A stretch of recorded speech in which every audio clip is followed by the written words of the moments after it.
Welcome to Wispy History, where the past drifts softly through the veil of time and stories unfold like forgotten dreams.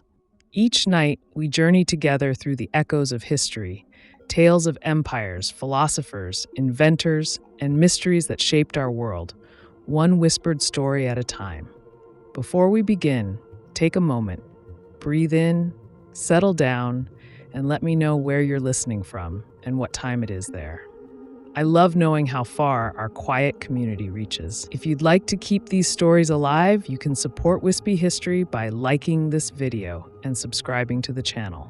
Now, find a comfortable spot, close your eyes, and let your mind drift as we step softly into tonight's story. In a small Ohio village by the Huron River, on a cold winter morning in February of 1847, a baby boy drew his first breath. His name was Thomas Alva Edison. Milan was a village of only a few hundred souls, yet bustling for its size. Its canal basin made it a hub for grain shipments and shipbuilding on Lake Erie. The snow lay quiet outside the family's home as his mother cradled him. Unaware that this fragile infant, her seventh and last child, would one day illuminate the world. Thomas's father, Samuel Edison, was a restlessly ambitious man, a one-time rebel who had fled political turmoil in Canada. And his mother, Nancy, was a former school teacher with a gentle touch and a keen mind. They nicknamed their new son Al. He was a curious, bright-eyed boy, often lost in observation. As a toddler, Thomas would watch a candle flame dance or a clock's gears turn with such intensity that his mother suspected even then that curiosity burned strong within him. From the beginning, young Thomas's life was shaped by his inquisitiveness and by the loving guidance of his mother. The Edison family moved to Port Huron, Michigan, when Thomas was 7 years old. By then, his older siblings had grown up and moved out on their own, so young Al grew up effectively as an only child at home, the focus of his parents' attention. Samuel tried various ways to support the family, at one point building a 12-foot observatory tower to attract tourists, where young Thomas served as gatekeeper, collecting coins from visitors who climbed up for a view. Mostly, though, it was Nancy who took charge of her son's early education. Formal schooling and Thomas did not agree. At age 8 in Port Huron, he attended a one-room schoolhouse for only a few months. The teaching style was strict rote learning, and Thomas, ever energetic and prone to daydreaming, couldn't sit still. His mind wandered, and his teacher, exasperated, called him addled, implying he was incapable of learning. The boy was deeply hurt. He ran home in tears and told Nancy he would not return to that school. After hearing the teacher's disparaging opinion of her son's brains, Nancy promptly withdrew Thomas from class. "I'll teach him myself," she decided. Thus, Nancy Edison became young Thomas's tutor, and their home turned into a little schoolhouse filled with books and encouragement. She knew her son was not addled at all. He was simply bursting with imagination and craved a different kind of learning.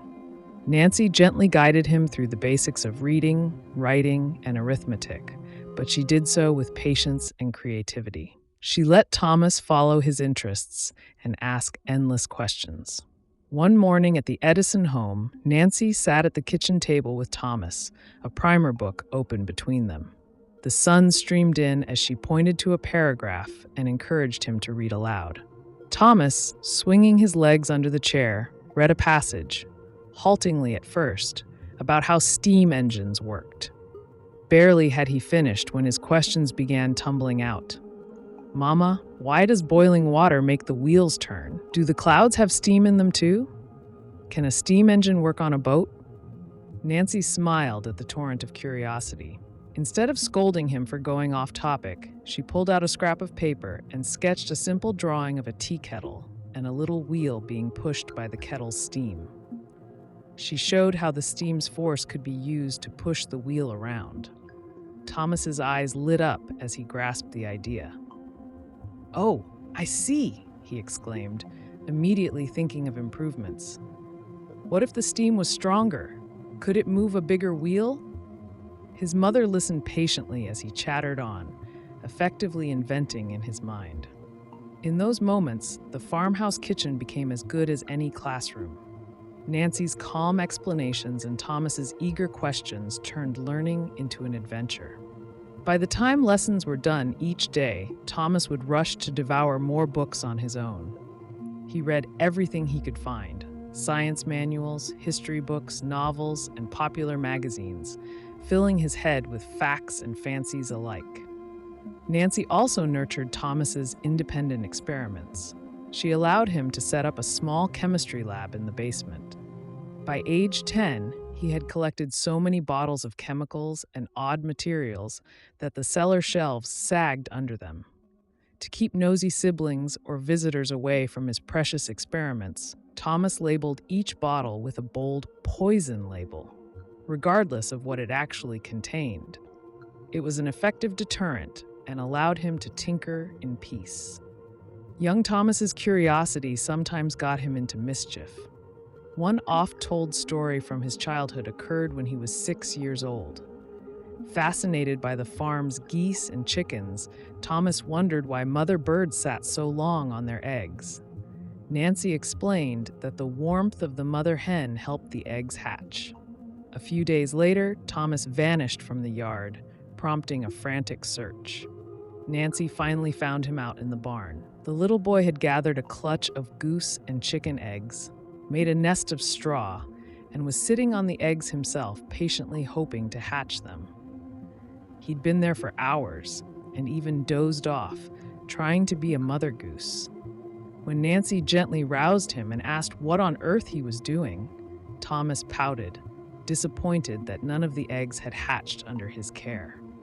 Nancy had to suppress a laugh as she lovingly explained that some tasks were best left to Mother Nature. It was a small but telling example of Thomas's earnest desire to test things for himself, even to the point of using his own body in an experiment. Thomas also began to experience hearing loss at an early age. He suffered from frequent ear infections and a bout of scarlet fever, which left him mostly deaf in one ear and hard of hearing in the other by the time he was 12. In later life, Edison would enjoy spinning a more dramatic version of this story, claiming that a train conductor once lifted him onto a moving train by the ears, and the rough treatment injured my hearing for life. This colorful anecdote was pure fiction, Edison's little joke at curious reporters, but it was more exciting than explaining the mundane medical cause. In truth, Thomas's partial deafness proved to be as much a blessing as a hardship. He said it helped him avoid distraction and focus on his work. If he needed to hear music or a conversation, he would bite down on the wooden piano or phonograph cabinet to feel the vibrations through his skull.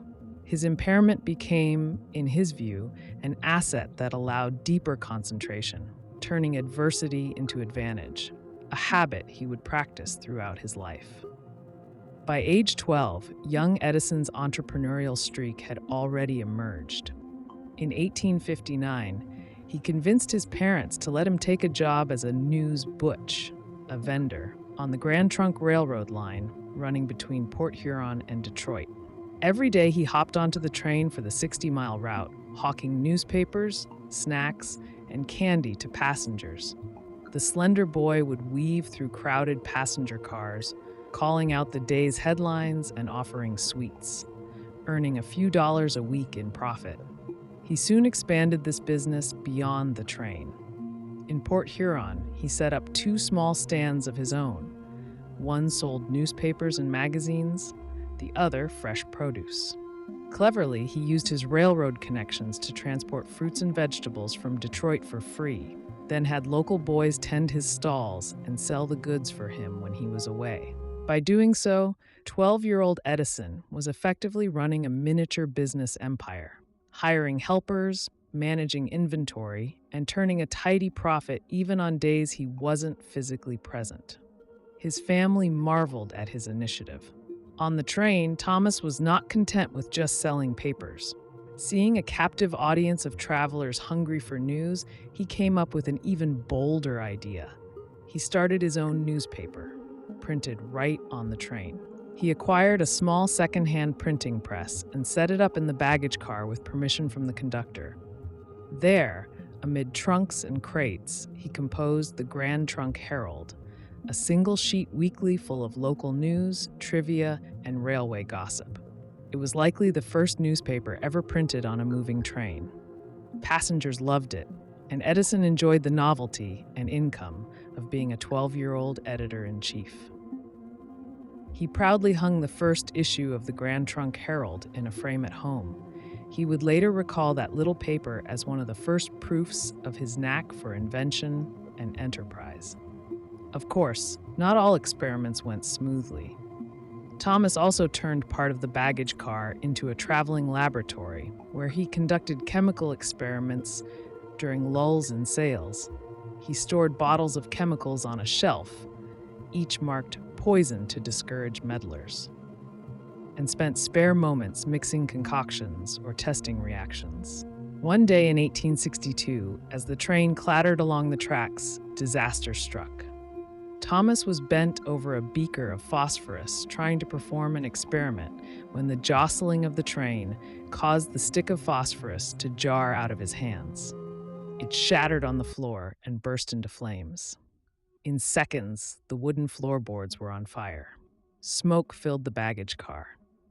Thomas frantically grabbed a jug of water and doused the flames, but the damage was done. At the next stop, the furious conductor booted young Edison off the train, along with his printing press and all his chemical equipment.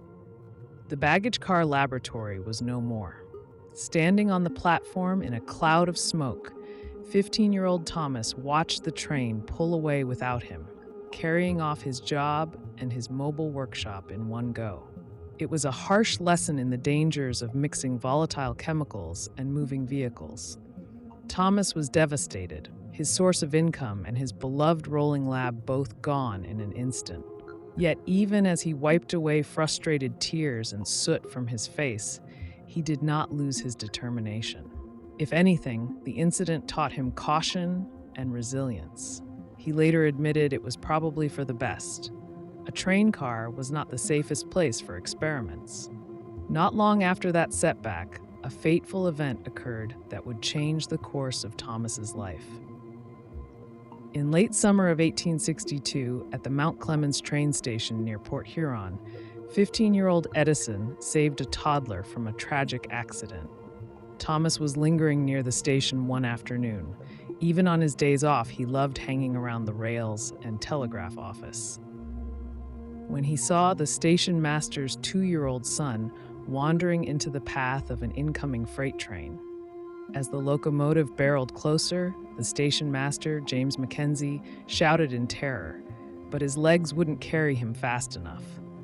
Without a second thought, Thomas sprinted forward and lunged for the child. He managed to grab the little boy and pull him out of the way just as the train thundered past, so close that a gust of wind from it nearly knocked Thomas over. They tumbled together in the gravel, the child bruised but alive in Edison's arms. Mr. Mackenzie ran to them, white-faced and breathless. He scooped up his crying son, then threw his arms around Thomas. "My boy, you saved my boy's life," he exclaimed, voice trembling with gratitude. 15-year-old Edison, scraped and shaken, managed a modest smile. "I'm glad I was there," he replied, dusting himself off.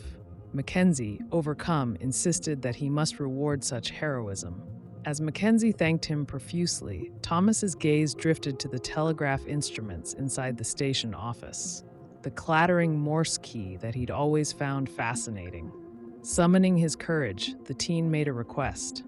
"Sir, if you'd really like to repay me, would you teach me to operate the telegraph?" The station master, surprised and impressed by this humble wish for learning instead of money, immediately agreed. "Done," he said, shaking the young man's hand vigorously. Thomas's heart soared. He realized that what he had gained was far more valuable to him than any monetary reward. An open door into the world of telegraphy, the cutting-edge communication technology of the age. In the weeks that followed, Thomas reported to the train depot daily, not as a newsboy, but as an apprentice telegrapher under Mackenzie's tutelage. Day by day, in between the station master's duties, the grateful Mackenzie patiently taught Edison the mysterious language of dots and dashes. At that time, telegraphy was the high-tech marvel of the 19th century, the fastest means of communication available, a Victorian-era precursor to email or text messaging. It sent electrical impulses along wires, encoding messages in Morse code. For Americans of the 1860s, the telegraph was a wonder that had knitted the continent together. And to young Edison, it was utterly captivating. He applied himself with zeal, practicing on the telegraph key for hours. Before long, he could send and receive messages at a respectable speed. He learned to transcribe the incoming clicks by ear and to make sense of the strange staccato language of Morse. By early 1863, at the age of 16, Edison was proficient enough to land a job as a full-time telegraph operator. Thus began Thomas Edison's roving telegrapher years, a formative and adventurous chapter of his life. The American Civil War was raging, and skilled telegraphers were in high demand to send military dispatches and commercial news. Edison's new career took him far beyond Michigan. From 1863 to 1868, he led the life of an itinerant telegraph man, moving from city to city wherever work was plentiful. It was a grand odyssey across the country and even beyond. He spent time in Stratford Junction, Ontario, working the night shift at a remote railroad station, where wolves howled outside on winter nights. He took positions in Adrian, Michigan, and Cincinnati, Ohio, tapping out train schedules and weather reports. In Memphis, Tennessee, he relayed riverboat news along the Mississippi. He worked in Louisville, Kentucky, where he transmitted reports from the bustling river port. He even ventured to the heart of New England in Boston, Massachusetts for a while, where the telegraph lines hummed with financial news from the stock market. With each move and each new assignment, Edison gained skill and a reputation among the brotherhood of telegraphers for being bright, resourceful, and always tinkering with the equipment to make it better. These were lonely yet exciting years for Edison. He often worked the night shift, sitting alone in dim telegraph offices lit by oil lamps or gaslight, ears straining to catch the clicking patterns from the sounder. Originally, telegraph machines printed dots and dashes on paper tape, which Edison could read easily despite his hearing loss. But by the mid-1860s, operators used a sounding key that produced audible clicks. Here, Edison's partial deafness became a challenge. Ever inventive, he pressed the telegraph receiver hard against his good ear and concentrated fiercely. In time, he trained himself to read Morse by sound, despite the handicap. During slow hours, Edison didn't idle. He continued to educate himself. He eagerly joined the National Telegraph Union, the operators' professional society, and even wrote little articles for their monthly magazine, sharing ideas for improving telegraph equipment. He taught himself a bit of Spanish, reasoning that an extra language might be useful. And of course, he tinkered. Whenever he spotted a flaw in the telegraph apparatus, he would improvise a fix or an improvement. Among his fellow telegraphers, mostly young men like himself, Edison began to stand out as the one who was always up to something innovative. Naturally, his constant experimenting sometimes got him into trouble with his bosses. In one Southern telegraph office, Thomas couldn't resist using the company's batteries to try a new idea for a duplex telegraph, sending 2 messages at once. He accidentally short-circuited the system and missed an incoming train signal. 2 trains nearly collided. Though disaster was averted, Edison's manager was furious. Thomas resigned from that job before he could be fired. In another instance, while working in Indianapolis, he was experimenting with a lead-acid battery when he spilled sulfuric acid onto the floor. The acid ate through the floorboards and dripped onto his boss's desk on the level below, destroying documents and furniture. The next morning, Edison was promptly fired. Such incidents notwithstanding, the young operator's ingenuity was getting noticed. During these travels, Edison also formed friendships that would shape his life. In Cincinnati, he roomed with a jovial telegrapher named Ezra Gilliland.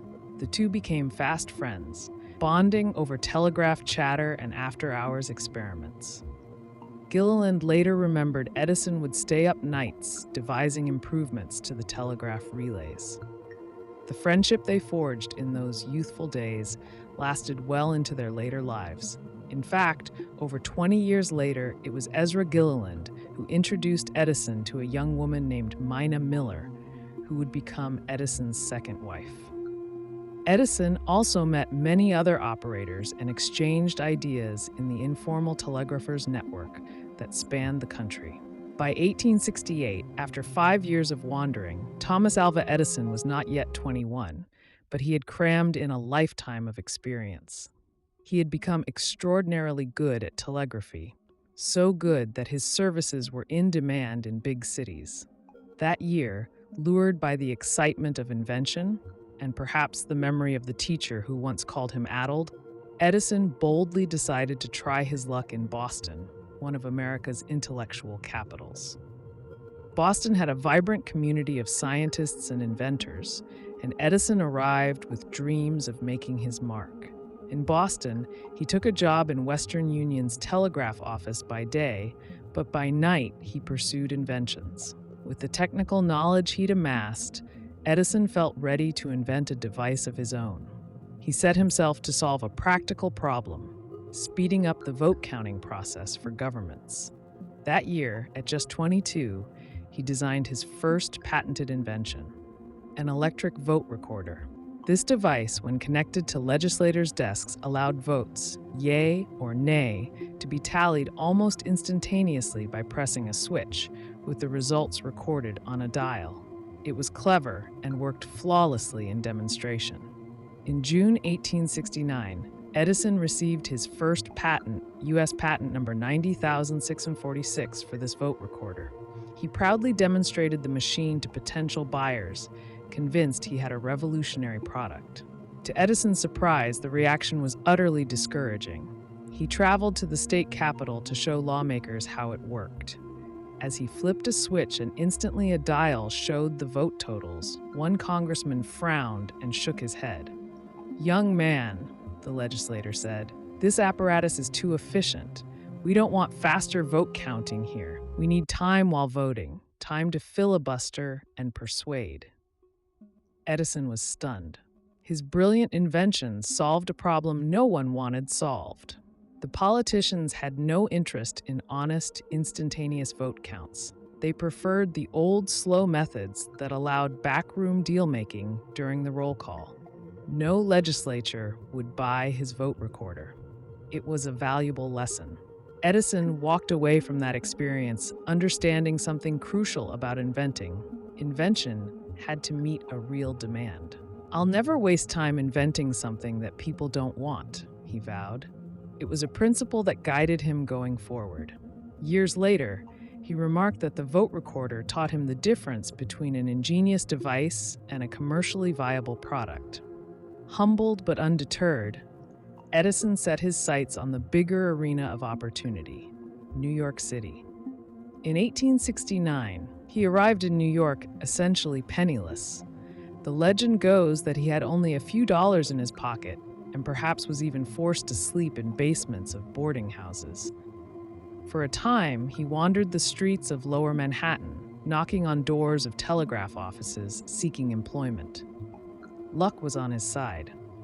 One day, the gold-priced ticker at a brokerage firm on Wall Street broke down, bringing financial trading to a halt. In the era before electronic boards, these tickers were vital. Edison, who happened to be nearby, boldly offered to fix the machine. Desperate, the office manager let the scruffy young man have a try. Edison quickly discerned the problem, a loose contact, and repaired the ticker. The manager, impressed, asked for Edison's name and background. By the end of that day, Thomas Edison had a job as a telegraph instrument repairer in New York. Finally, Edison had his foot in the door of the high-tech world of finance and communications in New York. He did not waste the opportunity. Working with the distinguished telegrapher Franklin Leonard Pope, he improved the design of the stock ticker and co-developed an universal stock printer that could print gold prices and stock quotes from multiple exchanges. These improvements caught the eye of businessmen. Before long, Edison attracted the backing of wealthy investors who saw promise in his inventions. In the autumn of 1869, Edison and Pope formed a partnership and opened a small workshop in Newark, New Jersey, hiring a few assistants. Edison was now calling himself an inventor by profession. In 1870, Edison scored his first financial success. Western Union, the giant telegraph company, and rival financiers became interested in his stock ticker improvements. When asked to name his price for the invention, the inexperienced Edison nervously considered asking a seemingly high sum, perhaps $5,000. Legend has it that he blurted out $40,000 instead, equivalent to over $800,000 today, thinking it a preposterous number.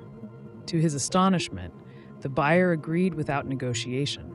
When Edison received the check, he stared at it incredulously, certain an extra zero had been added by mistake.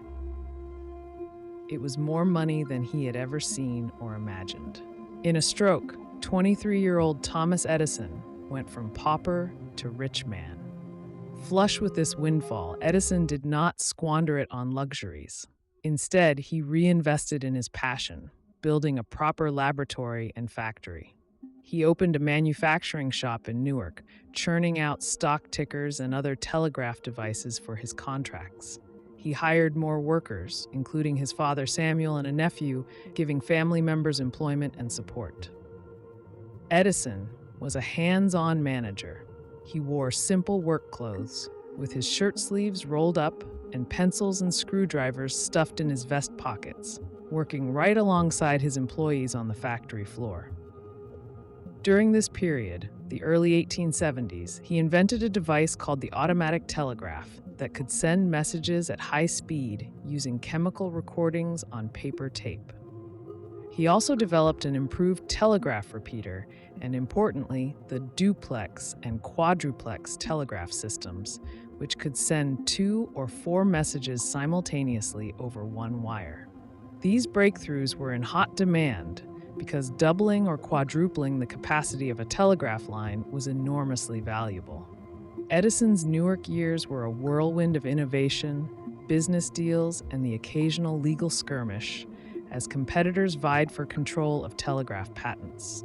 In 1874, after a great deal of experimentation, Edison succeeded in perfecting his quadruplex telegraph. This device could send 4 separate telegrams, 2 in each direction, at the same time on one wire, a feat many in the industry thought impossible. Western Union was eager to obtain this invention, but so was their upstart competitor. In a dramatic turn, the ruthless financier Jay Gould, who controlled a rival telegraph company, swooped in and offered Edison a then astronomical sum for the rights to the quadruplex, over $30,000 in cash, bonds, and stocks. Edison accepted Gould's offer in late 1874, securing one of the largest payments ever for a single invention at that time. Western Union was furious, and litigation followed for years, but Edison had his money in hand, and Gould had the invention. At just 27 years old, Edison suddenly had capital to spare. With this success, he could do what he'd long dreamed: establish a fully equipped research laboratory dedicated to constant innovation. In 1876, with proceeds from selling his telegraph patents, Thomas Edison purchased a parcel of land in the rural hamlet of Menlo Park, New Jersey. He moved out of busy Newark and built a 2-story clapboard laboratory building on the Menlo Park property. This was no ordinary small workshop. It was more ambitious, the first of its kind, an independent industrial research lab, purpose-built for invention. Edison stocked it with every piece of equipment he thought he might need. One visitor in 1877 was astounded to see all manner of materials on the shelves. 8,000 different chemicals in glass jars, every size of screw and needle, sheets of copper, iron, and rare metals, coils of wire and exotic fibers, bottles of resin, oil, and varnish, hair from humans, horses, boars, feathers, rubber, cork, shark's teeth, an almost bewildering inventory of the natural and man-made world. Edison wanted his Menlo Park lab to have, as he put it, a stock of almost every conceivable material, so that if a promising idea struck in the middle of the night, he'd have the ingredients on hand to test it immediately. Edison assembled a crack team of assistants at Menlo Park. Bright young men drawn by his reputation and energy. There was Charles Batchelor, a talented British mechanic and draftsman who became Edison's right-hand man. John Crucy, a Swiss clockmaker who could build precision models of Edison's ideas. Crucy would soon construct something magical for Edison, but more on that shortly. Francis Upton, a scholarly physicist mathematician fresh from Princeton, whom Edison hired to handle complex calculations. And an international cast of glassblowers, carpenters, machinists, and muckers, as Edison nicknamed his lab workers. These men often worked round the clock under Edison's direction. Life at Menlo Park quickly became the stuff of legend. Edison drove himself and his staff at a furious pace. He often spent 18 hours a day or more in the lab, catching short naps on a workbench or in a chair. A reporter visiting once asked Edison about working such long hours, and Edison grinned. "I never did a day's work in my life. It was all fun." That was how he truly felt about inventing. His expectation was that his assistants would match his dedication. One employee later described working for Edison as pushing to the limits of human exhaustion. The lab operated through day and night. It was not uncommon for the lights to burn at 3 a.m., with Edison and a few faithful aides still bent over some device, refusing to stop while a tantalizing experiment was underway. Edison himself seemed to hardly need sleep at all. If he felt drowsy, he would curl up on a table for a brief nap, often with notebooks or tools still scattered around him. He even devised a peculiar trick to maximize those cat naps. He would sit in a chair, holding a metal ball or a handful of steel bearings in his hand. As he drifted off, his hand would relax and the objects would clang to the floor, waking him after only a few minutes. Just enough rest to refresh his mind without losing too much time. He boasted that he never slept more than 4 or 5 hours a night. Proper meals were also low priority. He would often have an aide fetch an apple pie from a nearby shop and eat a slice at his workbench rather than break for dinner. By working in this intense fashion, Edison aimed to produce a minor invention every 10 days and a big thing every 6 months. Remarkably, in the early Menlo Park years, he met or exceeded that goal many times over. A reporter who visited Menlo Park in those days described Edison's appearance: a stocky figure with tousled dark hair and bright, searching eyes, his clothes rumpled and often spotted with chemicals, sleeves rolled up, and usually a jovial, boyish smile when he wasn't deep in concentration. The public was already beginning to refer to him as the Wizard of Menlo Park. Newspapers had picked up that nickname after some of his early successes, and it stuck, conjuring the image of a homegrown magician-scientist conjuring wonders in a New Jersey village. People started writing Edison letters addressed only to the Wizard, Menlo Park, and the mailman knew exactly where to deliver them. Edison didn't discourage the moniker. He understood the value of a little showmanship.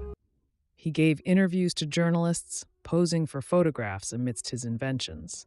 The ever-curious, homespun genius with a smudge of soot on his cheek, confident and affable. It was an image that served him well, and behind it was tireless work and very real brilliance. One warm summer night in 1877, inside the Menlo Park lab, Edison and his team were about to unveil something truly astonishing. an invention that would captivate the world's imagination and earn Edison international fame. Edison had been toying with an idea born out of his telegraph and telephone work. Could sound be recorded and played back? Up to that point, the concept of capturing sound was considered almost magical. Once a sound occurred, it was gone forever. But Edison had an idea involving a diaphragm, a needle, and a cylinder wrapped in tinfoil.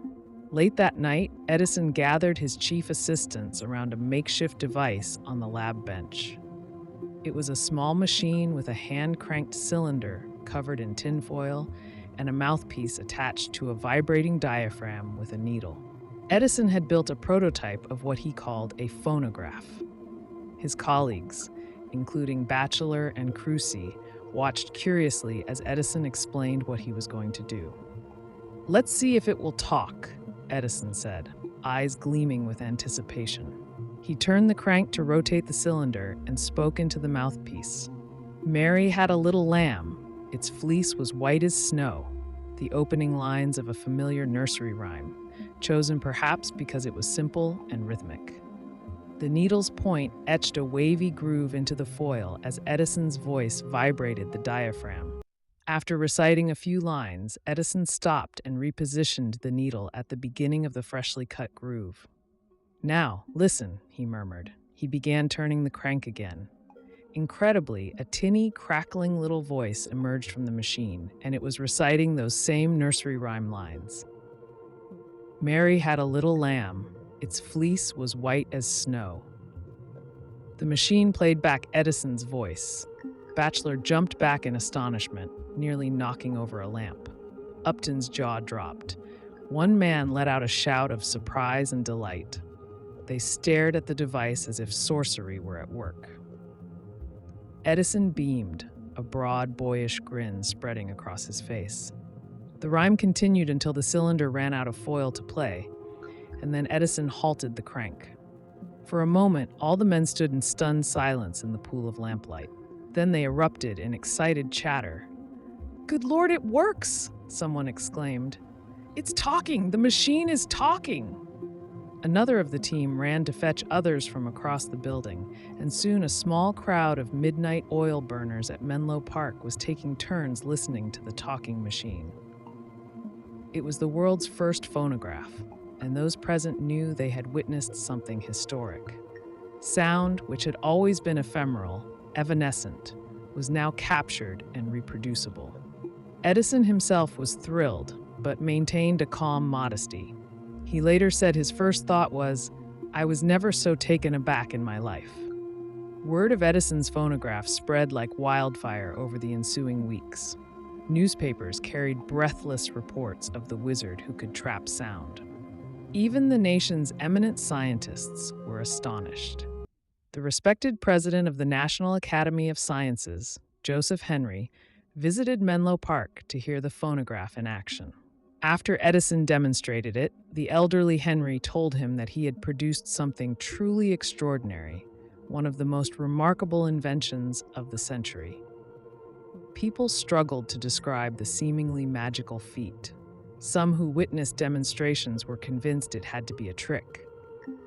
A few skeptics even demanded Edison open the box to prove no ventriloquist or tiny person was hidden inside, creating the voice. It was genuinely baffling and enchanting to the public that a person's speech could be recorded and replayed at will. Edison vigorously fanned the flames of public interest. He invited journalists to Menlo Park and delighted in their shock when the machine recited nursery rhymes or laughed. The phonograph's debut in early 1878 turned Edison into an international celebrity overnight. Newspapers dubbed him the Wizard of Menlo Park in earnest now. One wrote that Edison had pulled off the most startling achievement since the telephone. Alexander Graham Bell had invented the telephone only a year before, in 1876, and Edison had in fact been working on improvements to it, such as a carbon microphone that vastly improved telephone audio quality. But the phonograph suddenly eclipsed all else. For the first time in history, sound was not bound to the moment of its creation. It could be stored and replayed. Edison had given the world a new kind of magic, recorded sound, and people were utterly captivated. Throughout the spring of 1878, Edison was invited to demonstrate the phonograph to the rich and powerful. In Washington, D.C., he exhibited it to members of Congress, who were astounded to hear a machine laugh and sing. He traveled to the White House, where President Rutherford B. Hayes and his wife gathered guests to listen to the marvel, reportedly causing one cabinet wife to drop her teacup in astonishment when the phonograph wished them good morning. Learned societies applauded him. Joseph Henry publicly praised the young inventor's genius. The press couldn't get enough of Edison. He was 29 years old and had already earned a place in the history books. With fame and success in hand, thanks to the phonograph, Edison could have rested on his laurels. But rest was not in his nature. Even as the world was praising the talking machine, he was already deep into his next colossal project, one that would literally change how people lived after dark. Edison had set his sights on a problem that many inventors were racing to solve: electric light. By the late 1870s, the idea of illuminating spaces with electricity was the great technological frontier. Arc lights, which produced illumination from sparks jumping between carbon rods, were used in some city streetlights and large halls, but they were blindingly bright and dangerous, not suited for homes or small spaces. What was needed was a safe, mild, incandescent light, a light produced by a filament glowing from heat. Several inventors had tried to make incandescent lamps, but none had achieved a practical, long-lasting light. Gaslight was still king indoors, despite its flicker, heat, and the soot it produced. In 1878, Edison boldly announced that he would develop a practical electric light bulb and an entire system to power it. Many were skeptical. There were other inventors. In Britain, Joseph Swan was experimenting with filaments. In America, some said the answer was just around the corner, but no one had cracked it yet. Edison's reputation made his pronouncement news around the world. He confidently told a reporter that he would make electric lighting so cheap that only the rich would burn candles. Here again was Edison's showman's streak, but he meant it. He threw himself and his Menlo Park team into the problem with ferocious determination. For Edison, creating a usable electric light was not just about making a bulb.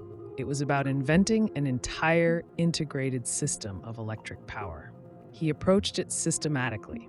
He would need to design efficient generators, dynamos, to produce the electricity, a network of wires to distribute it, safety devices like fuses and switches, meters to bill customers, and finally the lamps with glowing filaments to provide illumination.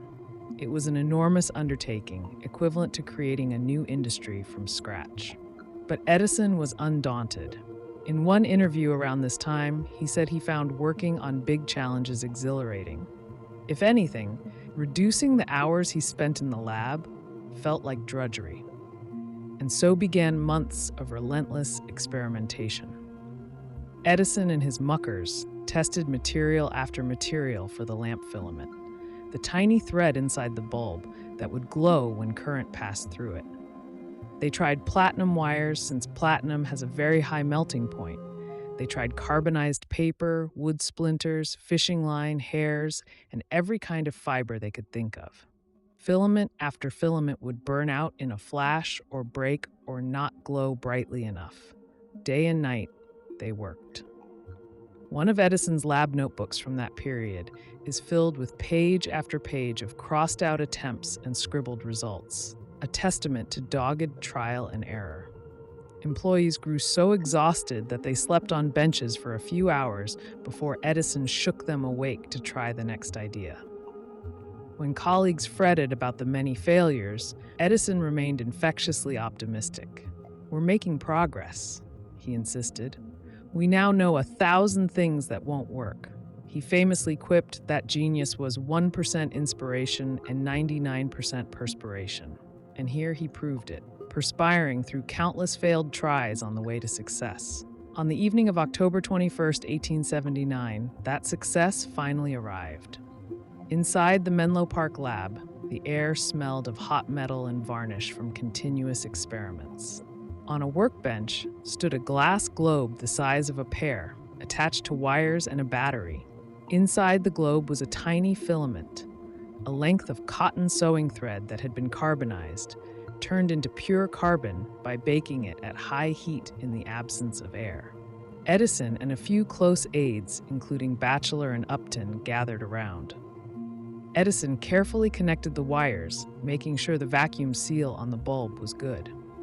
This particular filament was the culmination of countless tests. Carbonized organic fibers had shown the most promise, and cotton thread was a readily available choice. Edison gave a nod, and Batchelor closed the switch to the battery. For an instant, nothing happened. Then the filament began to glow, a soft orange radiance. The men held their breath. In past trials, filaments often gleamed for a moment and then burned up or broke. But a minute passed, and the filament still glowed, now a bright yellow-white inside the flask. Edison's face was bathed in this gentle new light. Upton watched the meter. The filament was holding. 5 minutes, 10 minutes, still it glowed.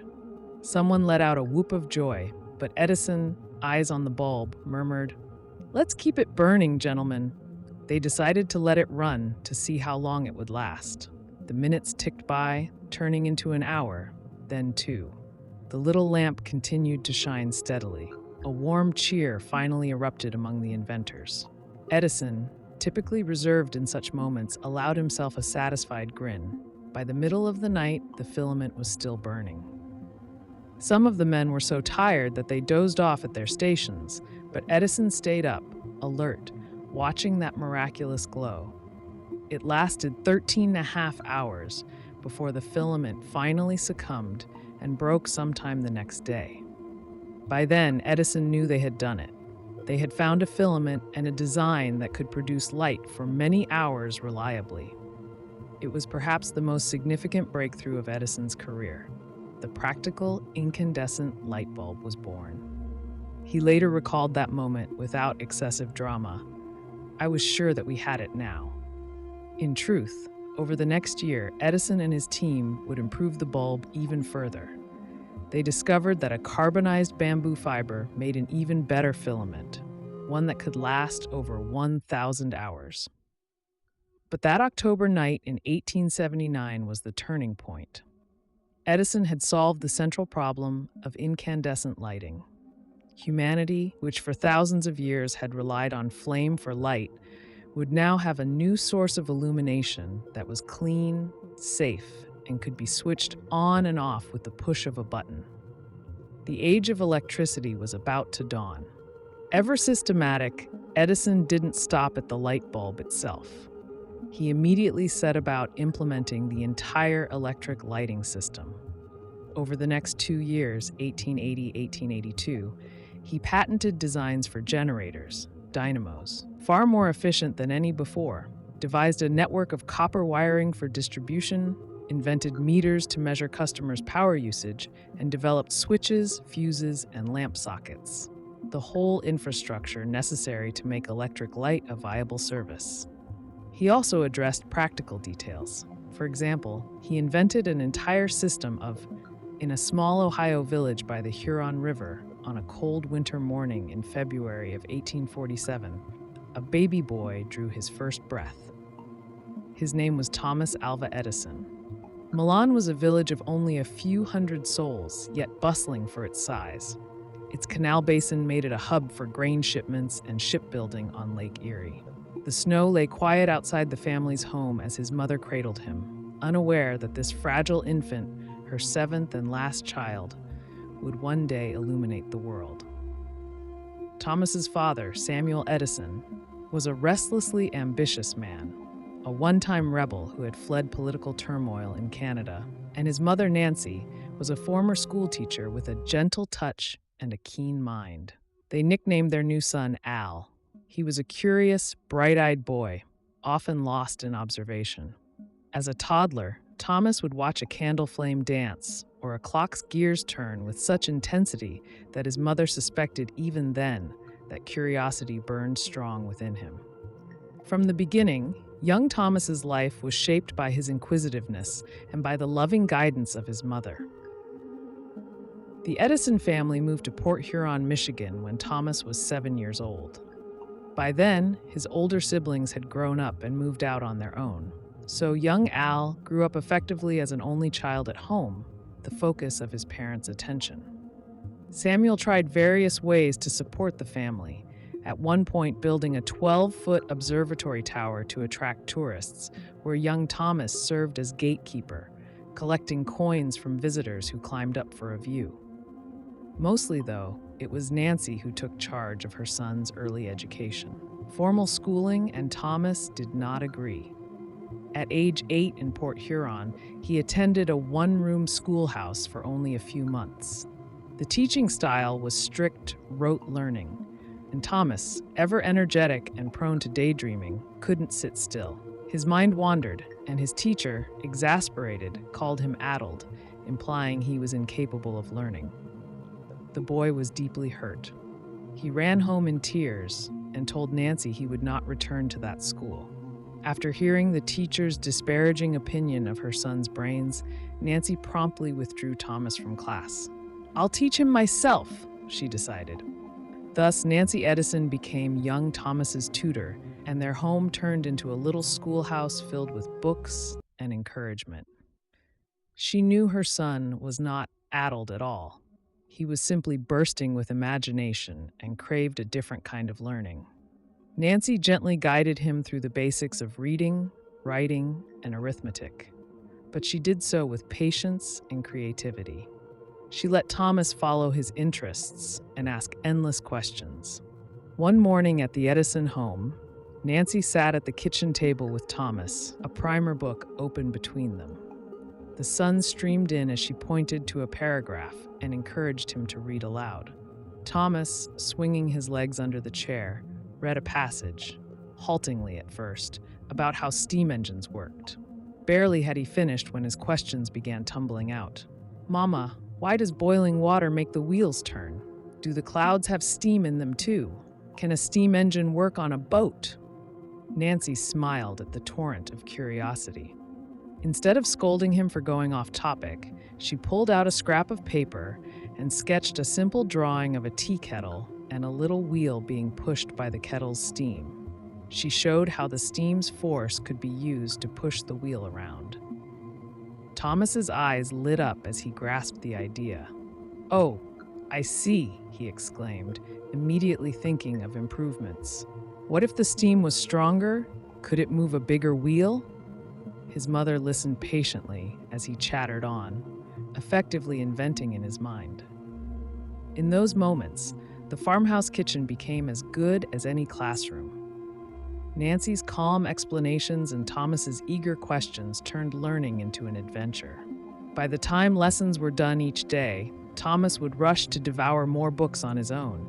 He read everything he could find: science manuals, history books, novels, and popular magazines, filling his head with facts and fancies alike. Nancy also nurtured Thomas's independent experiments. She allowed him to set up a small chemistry lab in the basement. By age 10, he had collected so many bottles of chemicals and odd materials that the cellar shelves sagged under them. To keep nosy siblings or visitors away from his precious experiments, Thomas labeled each bottle with a bold poison label, regardless of what it actually contained. It was an effective deterrent and allowed him to tinker in peace. Young Thomas's curiosity sometimes got him into mischief. One oft-told story from his childhood occurred when he was 6 years old. Fascinated by the farm's geese and chickens, Thomas wondered why mother birds sat so long on their eggs. Nancy explained that the warmth of the mother hen helped the eggs hatch. A few days later, Thomas vanished from the yard, prompting a frantic search. Nancy finally found him out in the barn. The little boy had gathered a clutch of goose and chicken eggs, made a nest of straw, and was sitting on the eggs himself, patiently hoping to hatch them. He'd been there for hours and even dozed off, trying to be a mother goose. When Nancy gently roused him and asked what on earth he was doing, Thomas pouted, disappointed that none of the eggs had hatched under his care. Nancy had to suppress a laugh as she lovingly explained that some tasks were best left to Mother Nature. It was a small but telling example of Thomas's earnest desire to test things for himself, even to the point of using his own body in an experiment. Thomas also began to experience hearing loss at an early age. He suffered from frequent ear infections and a bout of scarlet fever, which left him mostly deaf in one ear and hard of hearing in the other by the time he was 12. In later life, Edison would enjoy spinning a more dramatic version of this story, claiming that a train conductor once lifted him onto a moving train by the ears, and the rough treatment injured my hearing for life. This colorful anecdote was pure fiction, Edison's little joke to amuse curious reporters, but it was more exciting than explaining the mundane medical cause. In truth, Thomas's partial deafness proved to be as much a blessing as a hardship. He said it helped him avoid distraction and focus on his work. If he needed to hear music or a conversation, he would bite down on the wooden casing of a piano or phonograph to feel the vibrations through his skull. His impairment became, in his view, an asset that allowed deeper concentration, turning adversity into advantage, a habit he would practice throughout his life. By age 12, young Edison's entrepreneurial streak had already emerged.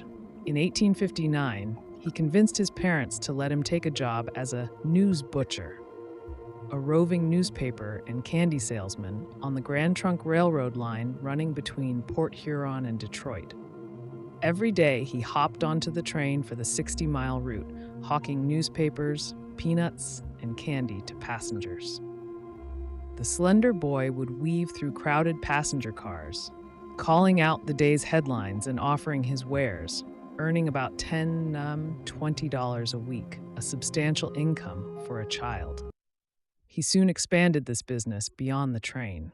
In Port Huron, he set up 2 small stands of his own. One sold newspapers and magazines, the other fresh produce. Cleverly, he used his railroad connections to transport fruits and vegetables from Detroit at no cost, then had local boys manage the stalls and sell the goods. By doing so, 12-year-old Edison was effectively running a miniature business empire, hiring helpers, managing inventory, and turning a tidy profit even on days he wasn't present. His family marveled at his initiative and drive. On the train, Thomas was not content with just selling papers and snacks. Seeing a captive audience of travelers eager for news, he had an even bolder idea. With the railroad's permission, he acquired a small second-hand printing press and set it up in the baggage car. There, amid trunks and crates, he printed a little newspaper of his own creation, the Grand Trunk Herald. Filled with local tidbits, train schedules, and general interest stories, it may have been the first newspaper ever produced on a moving train. Commuters loved it, and Edison delighted in playing editor and printer. He tacked copies of his railroad newspaper on station walls and sold out each edition to passengers hungry for reading material. Edison later kept a framed copy of the first issue on the wall of his home. It was one of his earliest proofs that he could imagine something new and make it real. Of course, not all of his railway endeavors went smoothly. Thomas also turned part of the baggage car into a traveling laboratory where he conducted science experiments during his downtime. He stored chemicals in bottles, each labeled boldly "poison" to discourage any meddlers, and spent spare moments mixing concoctions and studying chemical reactions. One day in 1862, as the train was chugging along, disaster struck. Thomas was bent over a small experiment involving phosphorus when a sudden jolt of the train knocked a stick of the phosphorus onto the floor. It ignited in a flash. Within seconds, flames spread on the baggage car's wooden floor. Smoke billowed. Thinking fast, Thomas doused the fire with water from a large jug, but not before significant damage was done. At the next station, an enraged conductor grabbed Thomas by the scruff and literally kicked him off the train after extinguishing the last of the blaze. The young inventor watched in dismay as the train pulled away without him, carrying off his printing press and chemicals. His mobile newsroom and lab gone in one blow. It was a painful lesson about the risks of mixing volatile experiments with public transit. Though deeply upset at the time, Thomas didn't wallow in regret for long. The very next opportunity that came, he was ready to seize it.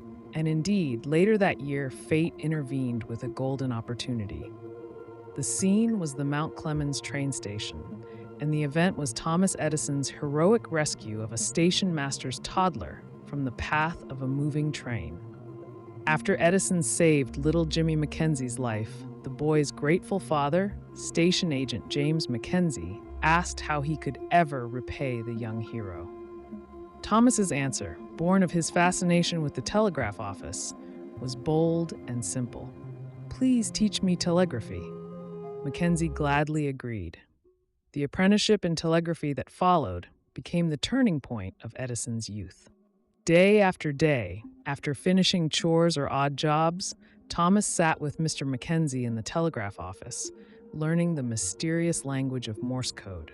He practiced diligently, tapping out messages on the telegraph key and decoding incoming clicks on the sounder. At first, the dots and dashes were indecipherable noise to him, but young Edison persisted.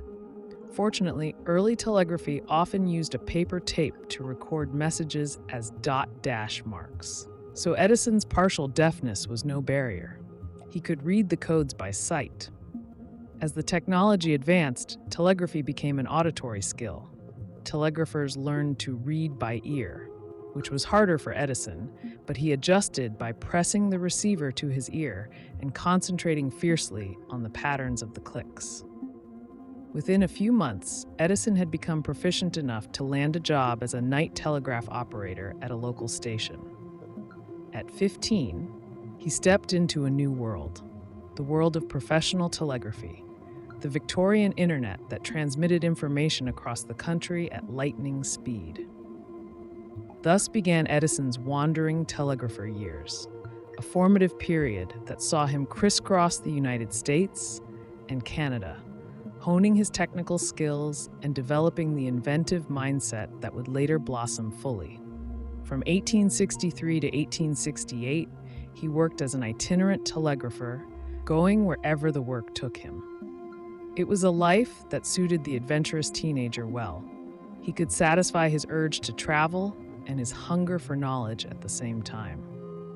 His journey took him to Stratford Junction, Ontario, where he worked nights, sending messages for the Grand Trunk Railway, and sometimes fell asleep during the quiet stretches.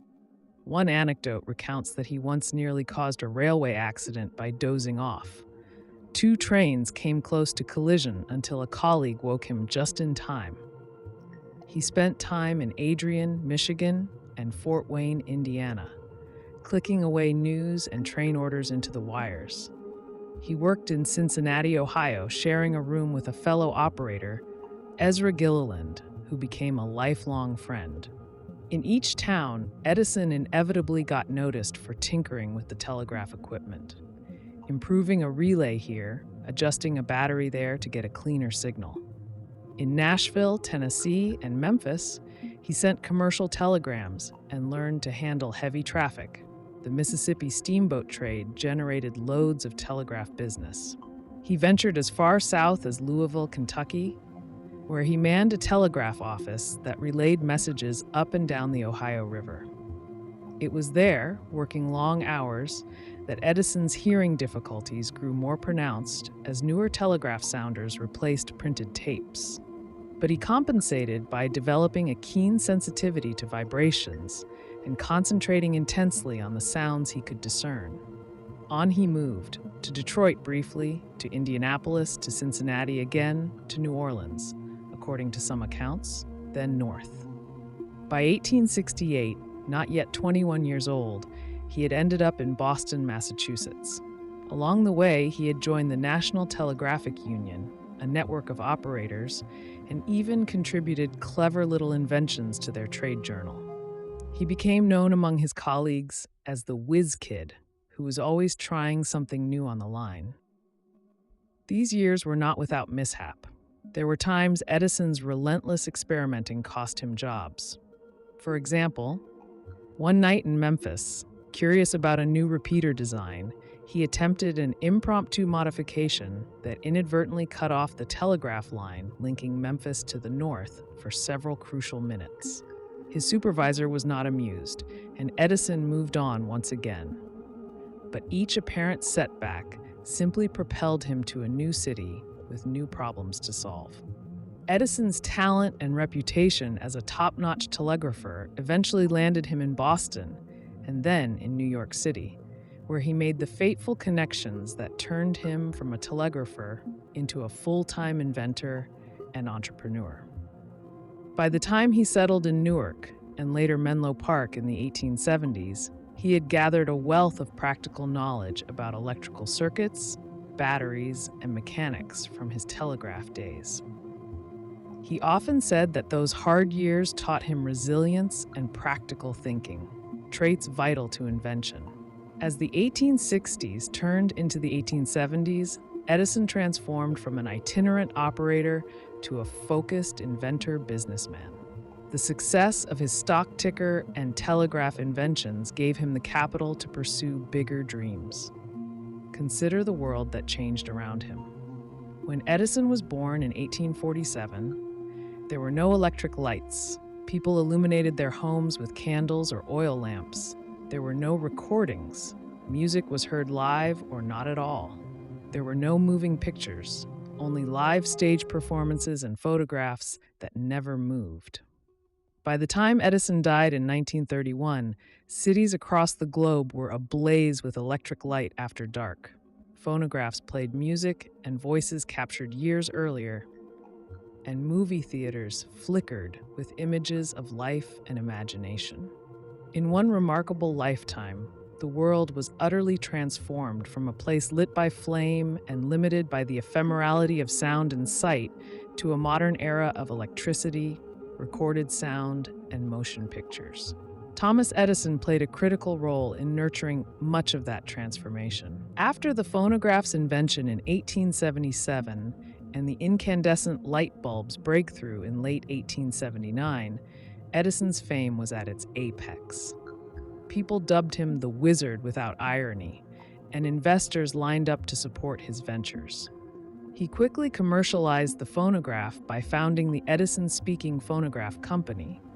Though interestingly, after the initial excitement, he set aside phonograph development for almost a decade to focus on electric light, only returning to it in the late 1880s when competitors spurred him to improve it. More on that soon. Edison spent 1879 and 1880 relentlessly refining the light bulb and preparing to bring electric light to the public. He knew that an incandescent lamp alone wasn't enough. He needed to build the entire electric utility around it. In Menlo Park, he developed improved dynamos, electrical generators, of unprecedented efficiency to produce steady current. He devised a network system with junction boxes, underground cables, and feeders to distribute electricity over a wide area. He even invented safety fuses and enamel-coated copper wire insulation to make the system safe. For measuring consumption, he created an electric meter so that customers could be billed for the power they used. He thought of everything, from light sockets with convenient switches to the thickness of the copper conductors needed for various distances. It was a complete system of generation, distribution, and utilization, the world's first holistic electrical grid for lighting. In 1881, Edison and his associates established the Edison Electric Light Company to fund and build this system. Edison himself took up temporary residence in New York City to supervise the construction of a central power station in Lower Manhattan. By September 1882, at Pearl Street in New York's financial district, Edison's dreams became reality. There, He had built the world's first commercial electric power station. On the afternoon of September 4th, 1882, Edison personally threw a heavy switch to start the Pearl Street Station's generators, a bank of coal-fired steam engines driving large dynamos that Edison had designed. Thick copper cables snaked out from the station, buried under the streets of Manhattan. That evening, when dusk fell, Edison's system was put to the test. He stood in the Pearl Street control room as operators gradually brought the voltage up and closed circuits. Instantly, nearly a square mile of downtown Manhattan was illuminated. Some 3,000 lamps in offices, hotels, and shops sprang to life with a steady golden glow. On Wall Street, brokers in their offices marveled as their gas lamps were eclipsed by the new incandescent bulbs burning steadily under glass. The New York Times building was among Edison's first customers. Editors marveled that their newsroom was brilliantly lighted by electricity, as if by daylight. Crowds gathered on the streets in front of J.P. Morgan's banking house and along Nassau Street, tipping their hats and cheering at the sight of fully illuminated buildings at night without a single flicker of gaslight. New York City had experienced the dawn of the electrical age. Edison, delighted but composed, walked those streets that night incognito, observing the success of his system. "It works," he said simply to an engineer friend with a satisfied smile. The Pearl Street Station was a triumph. It successfully provided consistent DC, direct current electricity to customers over a network, proving that Edison's vision of safe, controllable indoor electric light was not only feasible, but practical on a large scale. This was the birth of electric utilities, and Edison was at the forefront. He did note with pride that when the system went live, it was so quiet and the lights so steady that the only complaint he got was from people who missed the gentle flicker and hiss of their old gas lamps. Edison joked that perhaps he should design a device to make the electric lights flicker a little so folks could sleep better. By the early 1880s, Edison was riding high on the success of his lighting system. He expanded operations, setting up Edison Electric companies in major cities in the US and even in Europe. Paris got an Edison lighting system, as did London, where Joseph Swan's work paralleled his. Edison and Swan eventually formed a joint company there. Edison's focus during these years was deeply on the engineering and expansion of electrification. He became a businessman inventor, raising capital, overseeing manufacturing of lamps and generators, and constantly improving the technology. He famously gathered real-world feedback. One story tells how he visited a New York textile factory lit by his system and found the workers liked it because it didn't pollute the air or make the rooms hot. Such reports pleased him greatly. However, with success came competition and challenges. Edison's electric lighting used direct current, DC. DC power worked well over the relatively short distances of a city neighborhood that Pearl Street covered. But limitations of DC soon became apparent.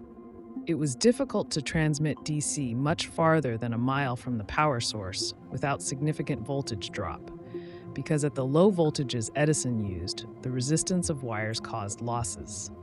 This meant DC systems required closely spaced power stations for broader coverage, which was costly and impractical for spread out or rural areas. Around the same time, a new form of electric power distribution was emerging: alternating current, AC.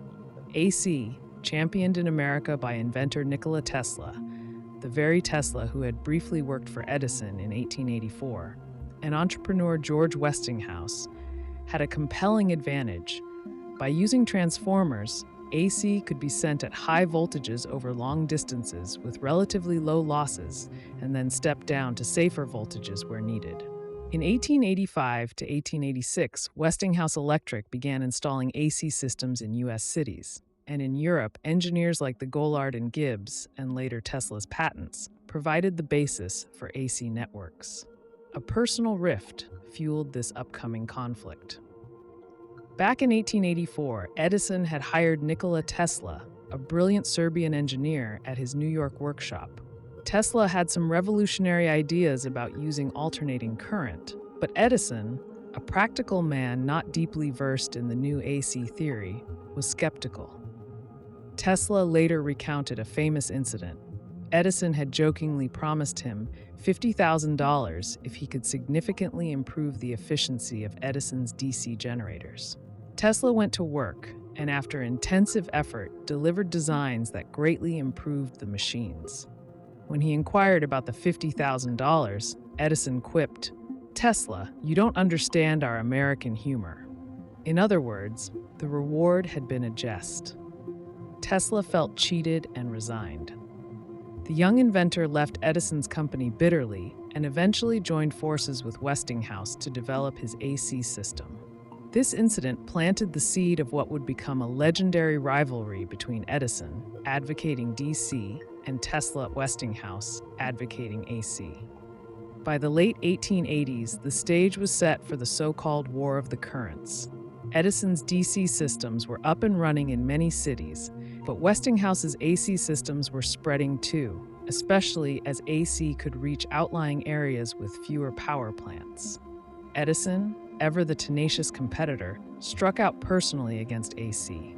He believed, not entirely incorrectly, that high-voltage AC, if improperly installed, could be more dangerous to the average user than his low-voltage DC. Edison began a campaign to convince the public that AC was lethal and inherently unsafe. As certain as death, Westinghouse will kill a customer within 6 months with those high voltages, Edison once declared to a reporter. He even lent tacit support to a series of dramatic and gruesome demonstrations orchestrated by an electrical engineer named Harold Brown. In these demonstrations, Brown, with backing from Edison's lab, publicly electrocuted stray animals, dogs and cats, even a horse, using AC current to show how deadly it could be. The most infamous case came a bit later, in 1903, when technicians at Coney Island, with Edison's film crew on site, electrocuted a circus elephant named Topsy using AC. The spectacle, intended to illustrate the deadly power of AC, was filmed and widely discussed.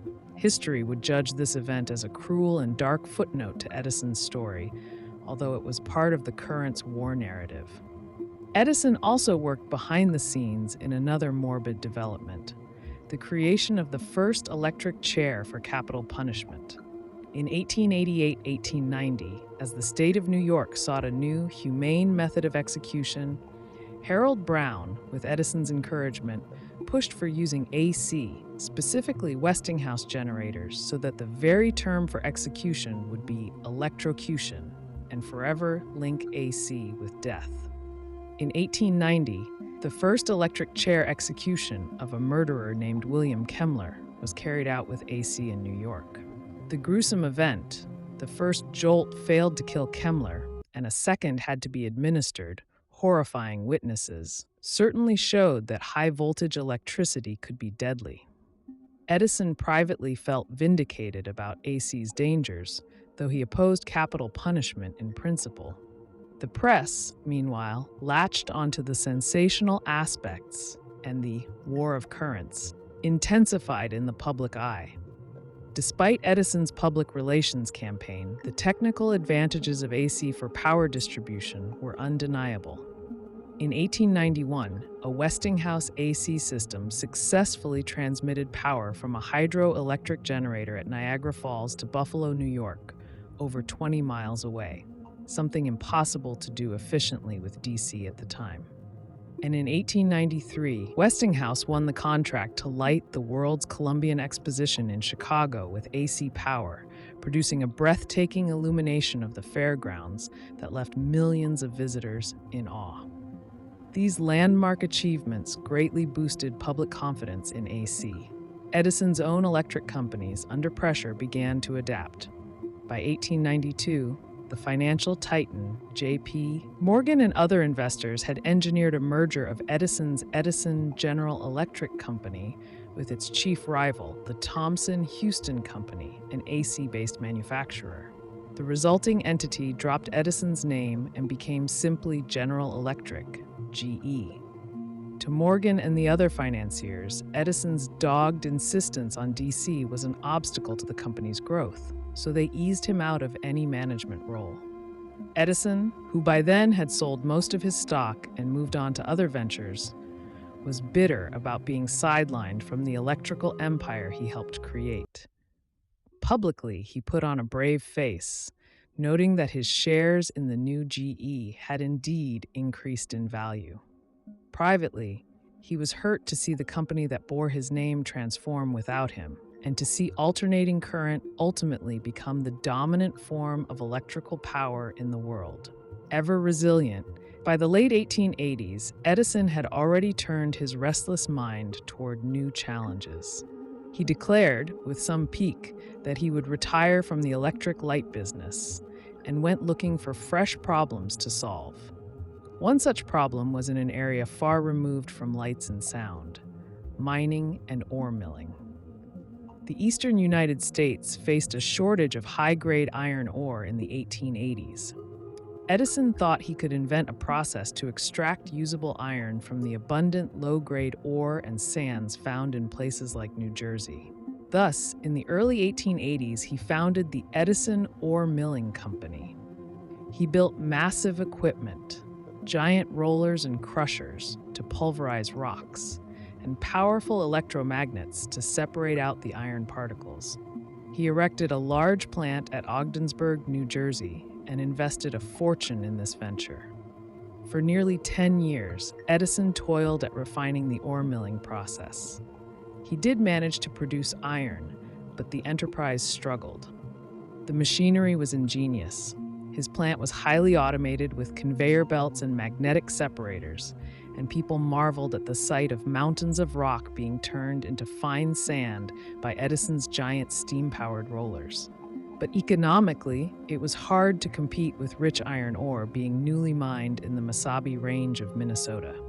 By 1893, a national economic depression struck and iron prices plunged. Edison's venture was losing money hand over fist. He poured his own wealth into it, at one point nearly $2 million, an immense sum for the time. By 1895, he had to admit defeat and shut down the ore milling operations. It was one of the biggest failures of his career. Yet even in this failure, Edison found a silver lining.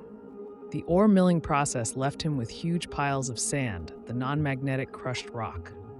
Edison, ever the recycler, noticed that this sand was rich in quartz and suitable for making cement. Not one to waste an opportunity, he pivoted to yet another industry. In 1899, he founded the Edison Portland Cement Company. He designed new, larger rotary kilns, long rotating furnaces, to improve the cement production process, applying his engineering know-how to make cement more efficiently. Edison Portland Cement became one of the leading cement companies in the early 20th century. Edison's cement built Yankee Stadium's concrete stands in 1922, and he famously experimented with casting whole houses out of concrete, even concrete furniture and pianos.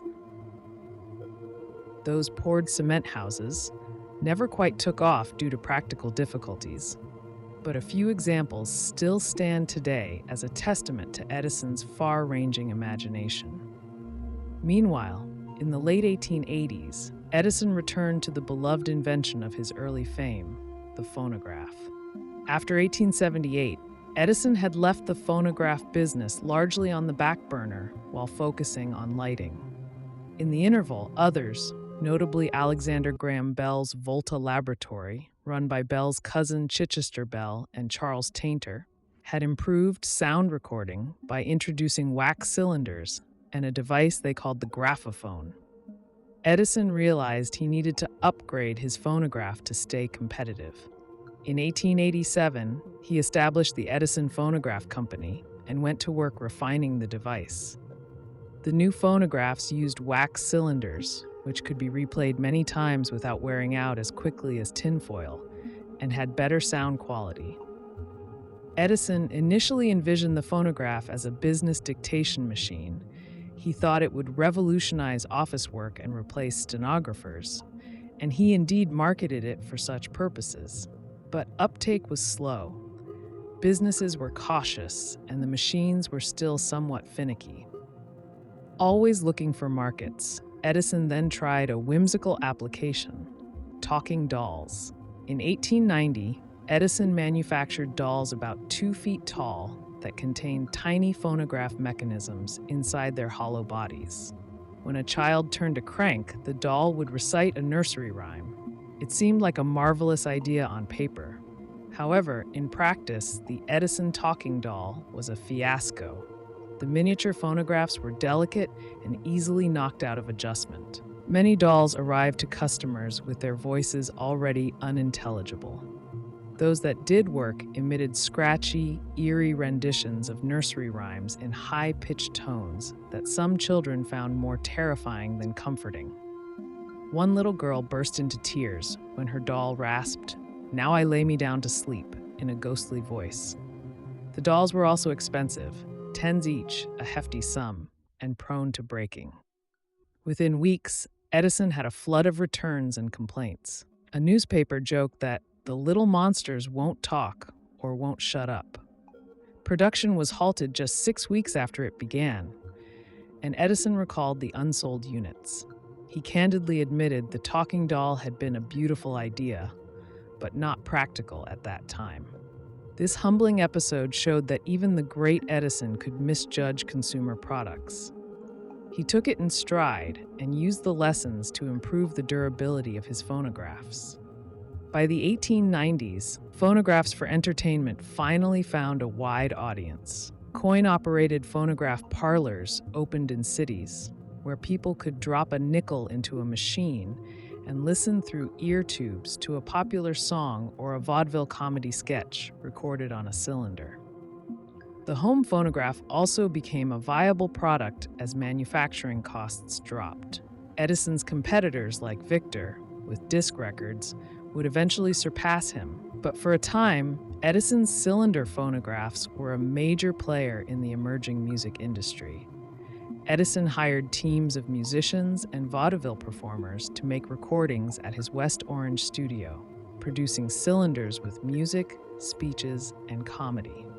By 1900, he had an extensive catalog of recordings and was selling improved phonographs for home use.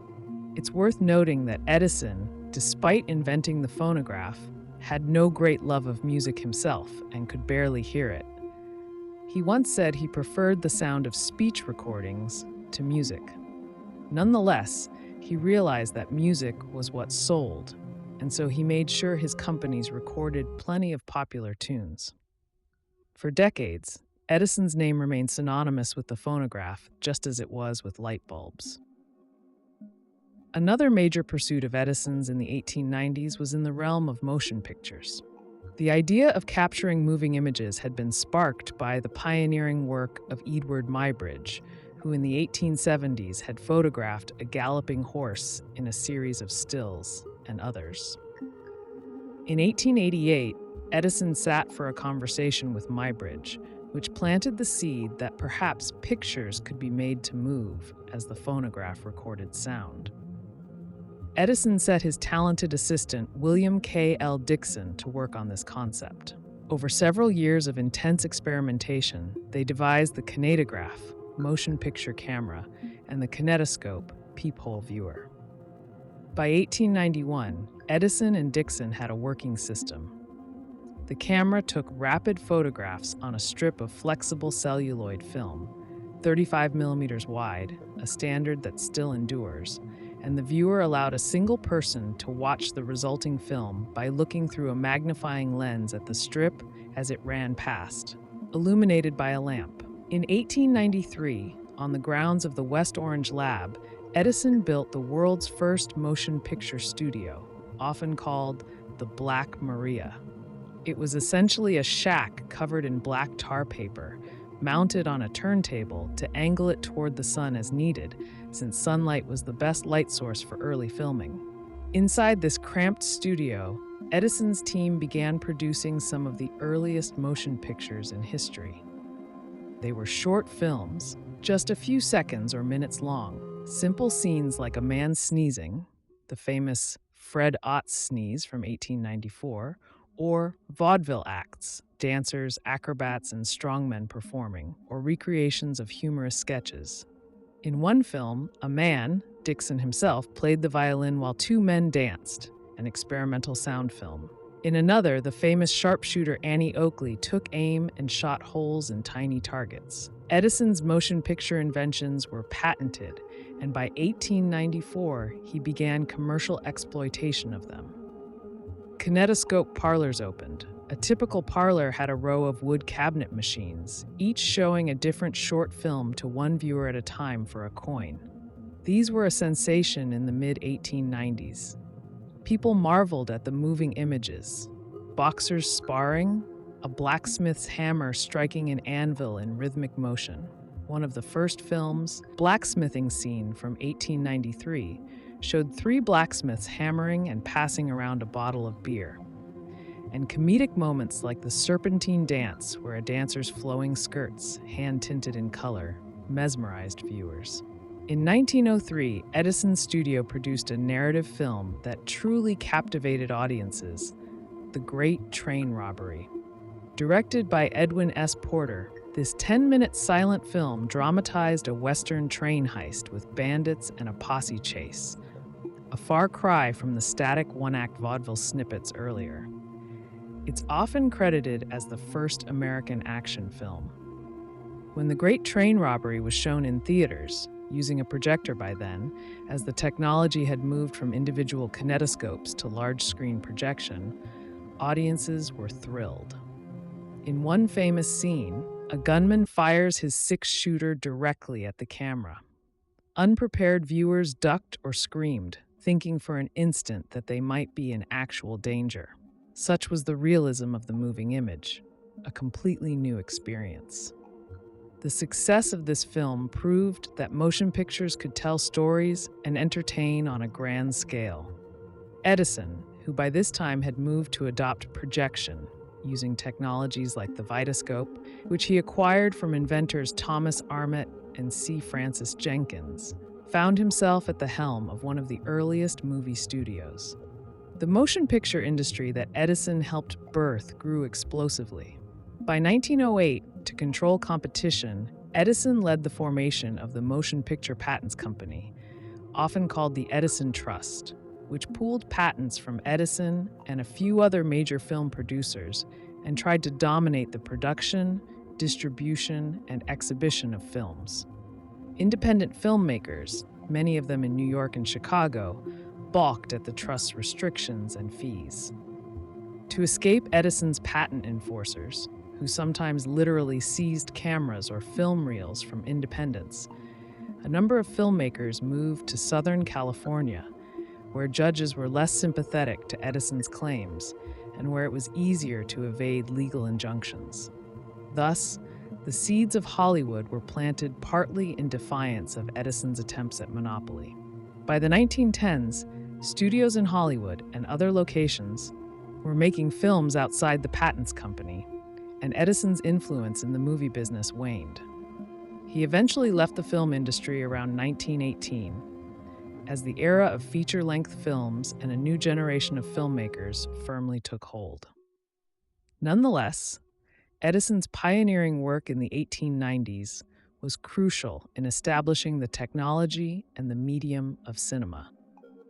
He could often be found in those early days, sitting in a private screening room, marveling at the flickering images his inventions had made possible, even as younger entrepreneurs carried the medium forward beyond what he had imagined.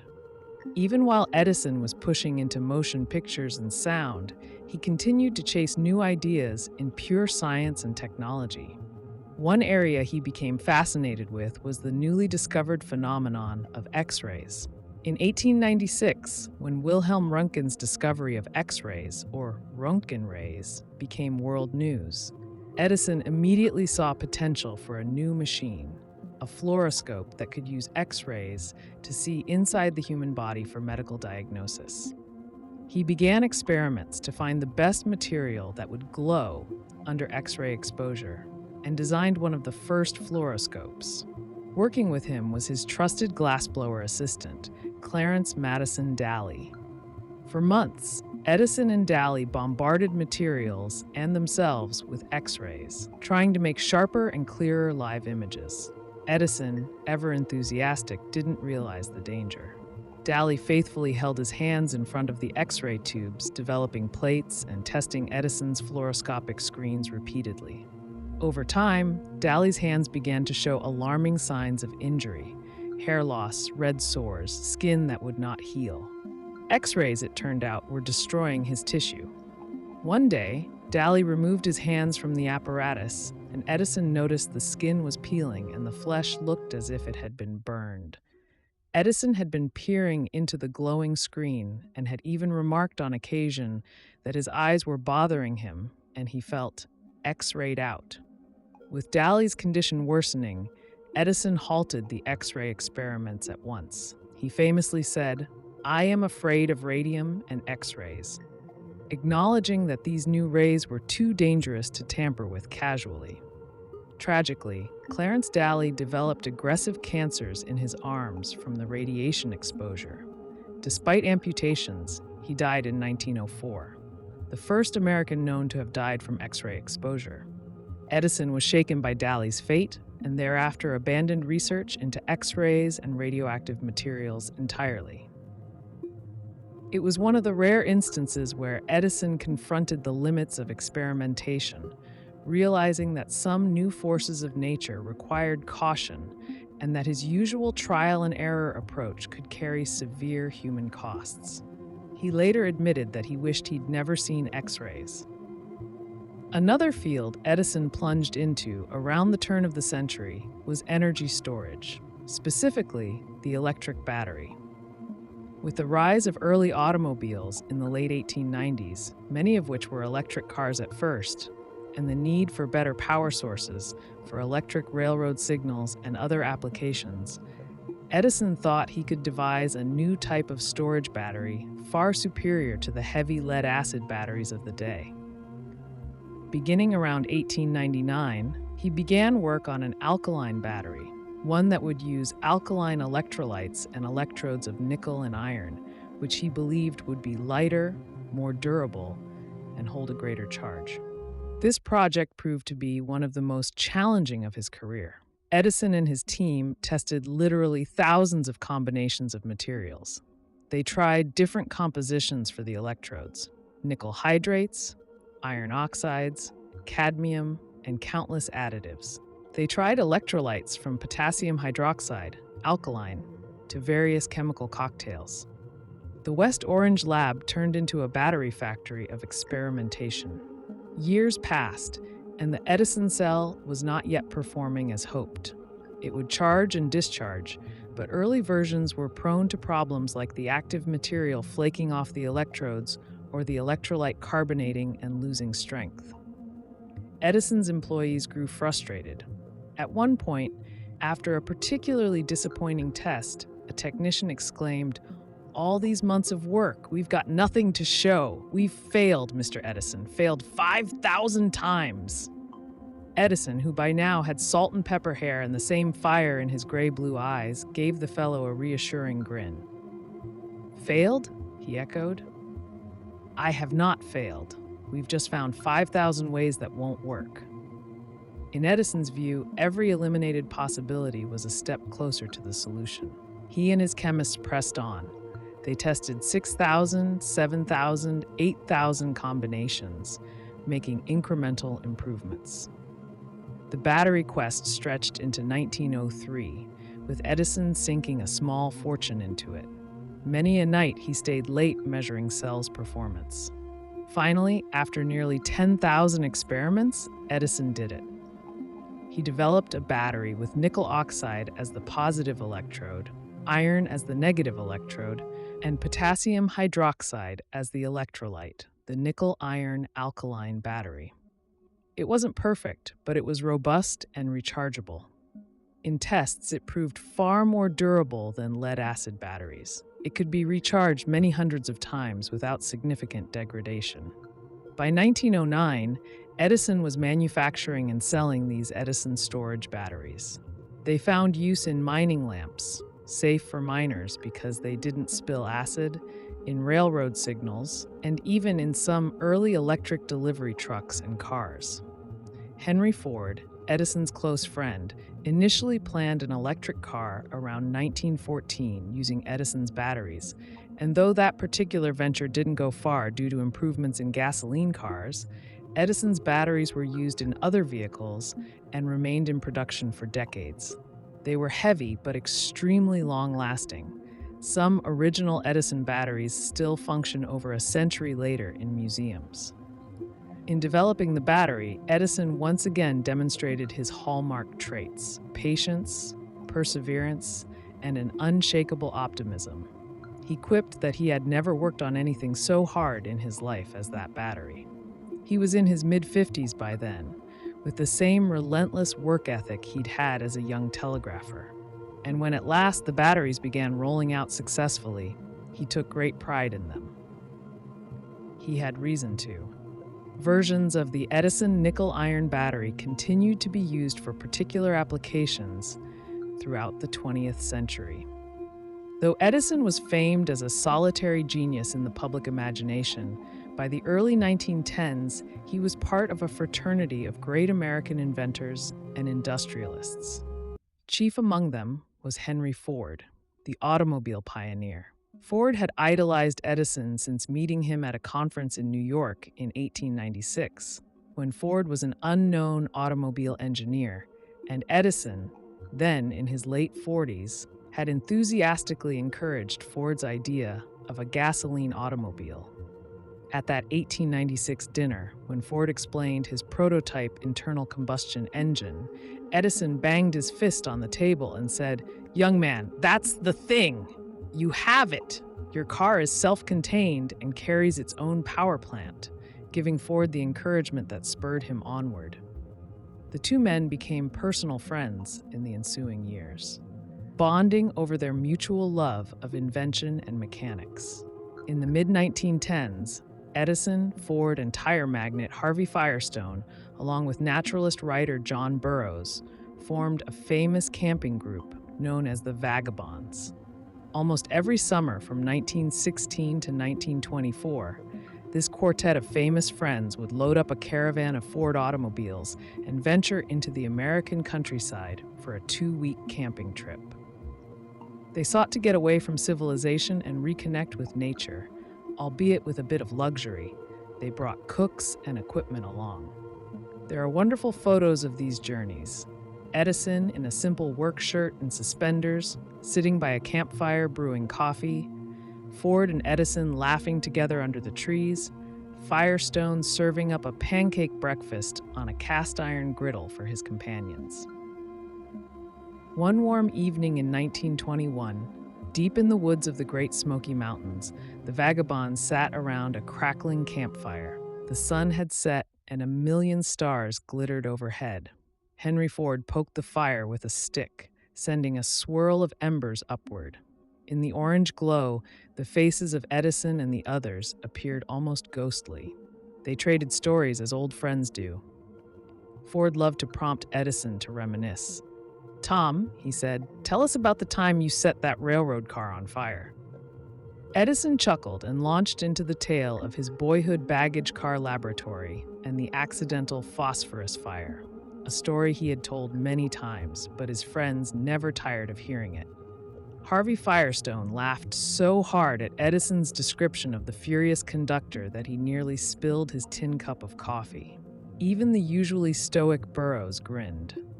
Later that night, as the campfire burned low to embers, the conversation grew philosophical. The men fell into a companionable silence, gazing at the canopy of stars. Burroughs commented on how remarkable it was that in one lifetime they had gone from kerosene lamps to electric lights brightening the world. Ford added softly that Edison had been the one to make it happen. Edison, ever modest, shook his head. "I had a lot of help, and those principles were always there in nature, waiting to be discovered," he said. He looked up at the Milky Way stretching across the sky. "We don't know a millionth of 1% about anything," he mused quietly. a rare reflective moment for him. There's always more to learn. The friends nodded in agreement. In the still summer night, these titans of invention sat together, content as crickets chirped in the bushes. In such moments, Edison was not the wizard or the tireless experimenter, but simply a man among friends, enjoying the simple wonder of the world that had always inspired him. By the 1920s, Thomas Edison was in his late 70s. His hair had gone snow white, he had put on weight, and his walk was slower, but he was still active and inquisitive. He maintained a large laboratory complex in West Orange, New Jersey, today preserved as the Thomas Edison National Historical Park. There he continued to experiment on various projects. One quirky pursuit was his research into natural rubber sources during World War I and after. Worried that America relied too much on foreign rubber for tires and such, Edison, along with Ford and Firestone, funded a project to find a domestic plant that could yield latex.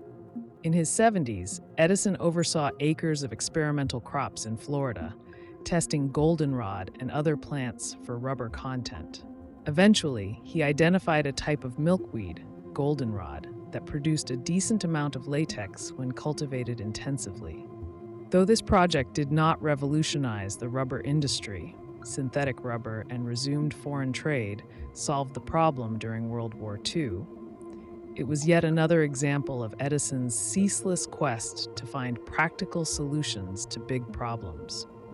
He received a patent for a method of producing rubber from goldenrod in 1927, adding to his astonishing patent tally.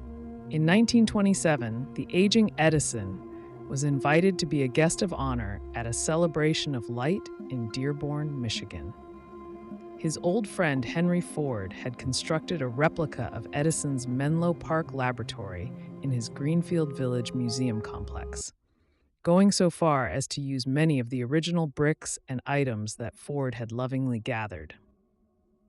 In October 1929, to commemorate the 50th anniversary of Edison's invention of the practical light bulb, Ford and President Herbert Hoover organized a grand event called Light's Golden Jubilee. It was a lavish tribute held in Dearborn. Edison, now 82 years old, attended with his wife Mina. More than 500 distinguished guests came, including President Hoover himself, who addressed the gathering by radio. Many famed scientists, industrialists, and Edison's dearest friends like Ford and Firestone. They held a banquet and showered Edison with accolades. Perhaps the most poignant moment came when, in the reconstructed Menlo Park glassblowing shed, Edison reenacted the lighting of his first bulb.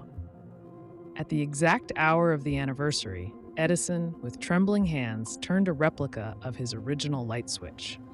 A carbon filament bulb identical to the 1879 model flickered, then glowed to life. The room, filled with dignitaries, erupted in a sustained standing ovation. Edison, moved by the moment, removed his stiff-collared cap and bowed his head. Those close by saw tears in the old inventor's eyes, reflecting the warm light of the bulb. After the applause died down, Edison quipped softly into a microphone, "It's really the same bulb, perhaps a little better." The crowd laughed appreciatively. President Hoover, in his tribute, called Edison the embodiment of the American ideal of progress. He also requested that at 10 p.m. that night, every American dim their electric lights for a minute in honor of the man who had brought light to the darkness. Across the nation, lights winked out briefly, a symbolic moment of respect that must have been deeply satisfying to Edison. By the 1930s, Edison's health was failing. He suffered from diabetes, and the decades of ceaseless work had taken a toll. Yet he remained mentally alert and interested in work almost to the very end. In August 1931, feeling that time was short, he made one last visit to Fort Myers, Florida, the winter home he loved, with his wife, Mina. Returning to West Orange, he fell gravely ill. For the last few days of his life, Edison was bedridden in his upstairs bedroom at Glenmont, his beloved Victorian mansion in Llewellyn Park. Mina and his children stayed by his side in vigil. In the very early hours of October 18, 1931, Thomas Edison awakened from a restless sleep. His breathing was shallow. Mina sat beside him, holding his hand. According to a family account, Edison looked upward toward the window, where the first light of dawn was faintly glowing. He then spoke his last words softly, to no one in particular. "It is very beautiful over there." A few moments later, at 3:24 a.m., Thomas Alva Edison exhaled for the final time. He was 84 years old. Mina gently placed his hands across his chest. The wizard's long day was done. Mina signaled the attending doctor, who quietly confirmed that Edison had passed away. The only sound in the room was the soft tick of a clock on the mantel and Mina's quiet sobbing. The news of Edison's death reverberated around the globe within hours. Fittingly, telegraph and radio carried the word. A sense of collective loss swept through America and beyond, as if the world realized it had lost one of the guiding lights of an era. Edison had lived long enough to see the extraordinary fruits of his inventions. Indeed, he had been one of the prime architects of the modern age. At the time of his death, Edison's personal estate was estimated at $12 million, an enormous sum in 1931, equivalent to well over $170 million today. He had made and lost fortunes on various ventures, but ultimately died a very wealthy man. Of course, wealth was only one measure of his success. In tributes, people noted that he had 1,093 patents to his name in the United States, a record at that time, and even worldwide, he held many more foreign patents. More importantly, he had improved the daily lives of billions, bringing light where there was darkness, sound where there was silence, and mechanized vision where there were only still images. President Herbert Hoover addressed the nation in a radio broadcast in Edison's honor. He praised Edison as the genius who brought the light of hope to a dark world, and asked every American to turn off their electric lights at 10 p.m. That coming night, for 1 minute, in a national gesture of tribute. And indeed, at the appointed time, homes and streets across the United States went dark, one by one. For a full minute, much of the nation honored Edison in the most fitting way, by dimming the lights he had made possible. In New York City, the great skyline went dark. On Broadway, theater marquees went black in solemn respect. It was said that on some streets you could gaze up and actually see the stars again, briefly, as if the world were rolling back to an earlier epoch. And then, with a collective flicker, the lights came back on, and the world rejoined the age of electricity. Edison's funeral was held a couple of days later on his estate in West Orange. Dignitaries and friends gathered to pay respects. Mina and his 6 children, 3 from his first marriage, 3 from his second, mourned privately even as public memorials took place elsewhere. Henry Ford was there, grieving the loss of his closest friend. He served as an honorary pallbearer, helping accompany Edison's casket. Reporters noted that Ford looked utterly stricken. He later said he felt like he had lost a father. According to a popular story, that is indeed true, Edison's son Charles had moments after his father's passing sealed a glass test tube in the bedroom, hoping to capture his father's last breath. Henry Ford asked for that test tube as a keepsake and eventually enshrined it in his museum. To this day, in the Henry Ford Museum in Dearborn, Michigan, there is a test tube on display, sealed with wax, labeled Edison's Last Breath. It's a poetic, if slightly eerie, tribute, the idea of capturing the final exhalation of the man who breathed so much life into modern civilization. Thomas Edison was laid to rest behind his home, Glenmont, beneath a simple monument.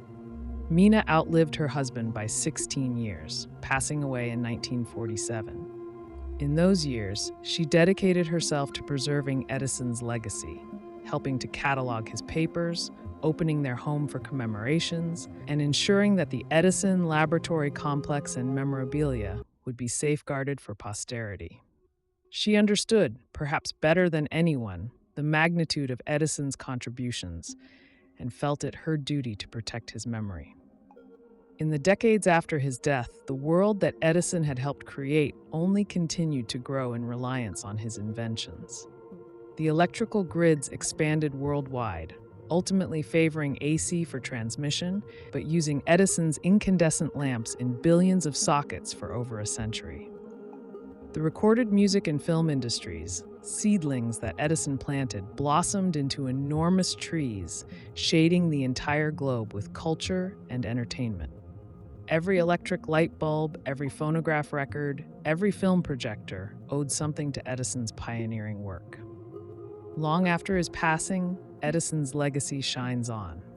His very name became synonymous with invention and innovation. Schools, awards, and even towns were named in his honor. There is an Edison, New Jersey, for example.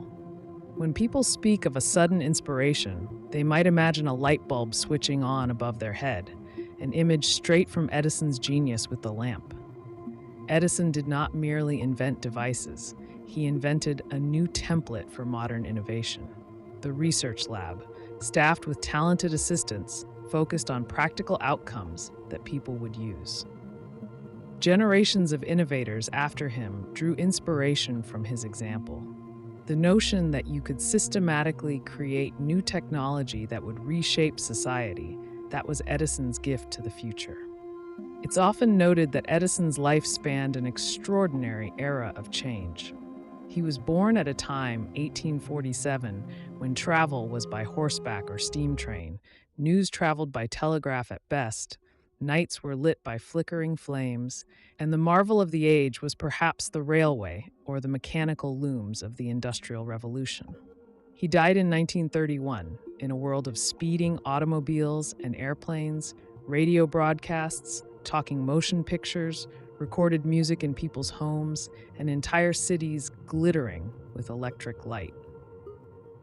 Few individuals have had such a direct hand in bringing about so many of the fundamental changes of their epoch. In one lifetime, Edison helped transform the everyday experience of humanity, how we light our nights, how we communicate and preserve voices and music, and how we capture images of life. In a calm, reflective moment toward the end of his life, Edison was asked to what he attributed his success. He answered with characteristic plainness, "Genius is 1% inspiration and 99% perspiration." He lived those words. He also once said, "Our greatest weakness lies in giving up. The most certain way to succeed is always to try just one more time." That indefatigable spirit was the true secret of his genius. And so, the story of Thomas Alva Edison reads like an epic of the industrial age. A bright little boy nicknamed Al, endlessly curious, grows into a tireless experimenter who overcame setbacks and skeptics, who toiled nights in pursuit of a better filament or a clearer recording, who built companies and laboratories and taught the world to embrace the future. It is a story of innovation, perseverance, and vision, told in the warm glow of a billion lights and the echoes of a million recorded songs. Now, as a calm night falls and electric lamps glimmer through the windows of homes everywhere, one can imagine the spirit of that kindly wizard smiling at the scene. Thomas Edison's inventions have long since passed into everyday life, their origins almost forgotten because they feel so natural to us now.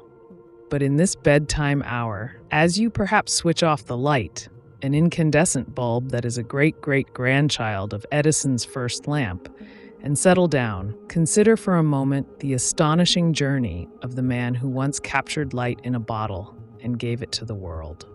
It's a tale as wondrous as any fairy story, except this one is true.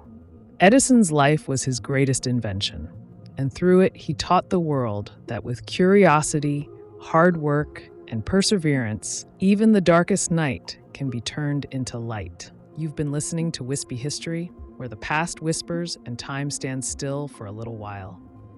If this story kept you company tonight, let me know what part lingered in your thoughts, and tell me where in the world you're listening from. Don't forget to like and subscribe to help these quiet journeys continue. Until next time, rest easy, dream deeply, and remember, history is never really gone. It's only sleeping, waiting to be told again. Good night.